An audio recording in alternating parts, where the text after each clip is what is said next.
മാരകമാകുന്ന മൂന്നാം ഘട്ടം. സാമൂഹ്യ വ്യാപനം കണ്ടെത്തിയ ഒമാൻ സർക്കാരിന്റെ കോവിഡ് പ്രതിരോധ നടപടികൾക്ക് ഐക്യദാർഢ്യം നൽകിക്കൊണ്ട് തന്റെ ആശുപത്രി വിട്ടു നൽകിയിരിക്കുകയാണ് ഒമാൻ പൗരത്വമുള്ള മലയാളി. ഇതിനോടകം തന്നെ മലയാളി വിവിധ സമൂഹ മാധ്യമങ്ങളിലൂടെ കയ്യടിയും നേടിയിരിക്കുകയാണ്.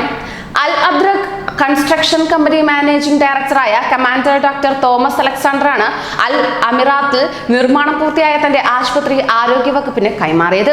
ആരോഗ്യമന്ത്രി അഹമ്മദ് അൽ സൗദി ആശുപത്രി ഉദ്ഘാടനം ചെയ്യുകയുണ്ടായി. ഐസൊലേഷനിലുള്ള രോഗികളെ പാർപ്പിക്കാനാണ് ആശുപത്രി വിട്ടു നൽകുന്നതെന്ന് ഡോക്ടർ തോമസ് അലക്സാണ്ടർ പറഞ്ഞു. ആർട്ട് ലൈഫ് എന്ന പേരിൽ 6 നിലകളിലായി നിർമ്മിച്ച ആശുപത്രിയിൽ 68 കിടക്കകളാണുള്ളത്. സമാനതകളില്ലാത്ത മഹാമാരിയെ പ്രതിരോധിക്കാൻ കൈമൈ മറന്നുള്ള പരിശ്രമത്തിലാണ് ഒമാൻ ഇപ്പോൾ ഏർപ്പെട്ടിരിക്കുന്നത്. ഈ ശ്രമങ്ങൾക്കുള്ള ഐക്യദാർഢ്യമായാണ് ആശുപത്രി വിട്ടു നൽകുന്നതെന്ന് കമാൻഡർ ഡോക്ടർ തോമസ് അലക്സാണ്ടർ പറയുകയും ചെയ്തു. വർഷങ്ങളായി പ്രവാസ ജീവിതം നയിക്കുന്ന പത്തനംതിട്ട ജില്ലയിലെ അടൂർ സ്വദേശിയായ ഇദ്ദേഹത്തിന് അടുത്തിടെ ഒമാൻ പൗരത്വം നൽകിയിരുന്നു. ജീവകാരുണ്യ മേഖലയിൽ സജീവ പങ്കാളിത്തം വഹിക്കുന്ന ഡോക്ടർ തോമസ് അലക്സാണ്ടർ ഒമാനിലും ഇന്ത്യയിലും ടൂറിസം വിദ്യാഭ്യാസ സ്ഥാപനങ്ങളിലും നടത്തി വരുന്നുണ്ട്.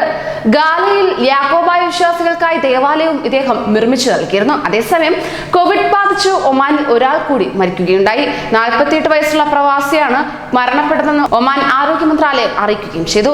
ഒമാനിലെ 22ാമത്തെ കോവിഡ് മരണം കൂടിയാണിത്. മരണപ്പെട്ടതിൽ 2 മലയാളികളടക്കം 14 പേർ വിദേശികളും 8 പേർ സ്വദേശികളുമാണ്. ഒമാനിൽ നിന്ന് 157 പേർക്ക് കൂടി കോവിഡ് രോഗം സ്ഥിരീകരിക്കുകയുണ്ടായി. ഇതോടെ മൊത്തം രോഗബാധിതർ 5186 ഉയർന്നു. പുതിയ രോഗികളിൽ 76 പേർ വിദേശികളും 81 പേർ ഒമാനികളുമാണ്. അസുഖം ഭേദമായവരുടെ എണ്ണം 1565 ഉയർന്നു. 2 മലയാളികളടക്കം 22 പേരാണ് കോവിഡ് ബാധിച്ച് ഇതുവരെ മരണപ്പെട്ടത്. മരിച്ചവരിൽ 18 പേർ മസ്കറ്റിൽ ചികിത്സയിലിരുന്നവരും 3 പേർ തെക്കൻ ബാത്തിനയിൽ ചികിത്സയിലിരുന്നവരും ഒരാൾ വടക്കൻ ബാത്തിനയിൽ ചികിത്സയിലിരുന്നയാളുമാണ്. 3699 പേരാണ് നിലവിൽ അസുഖബാധിതരായിട്ടുള്ളത്. പുതിയ രോഗികൾ 99 പേർ മസ്കറ്റ് ഗവർണറേറ്റിലാണ്.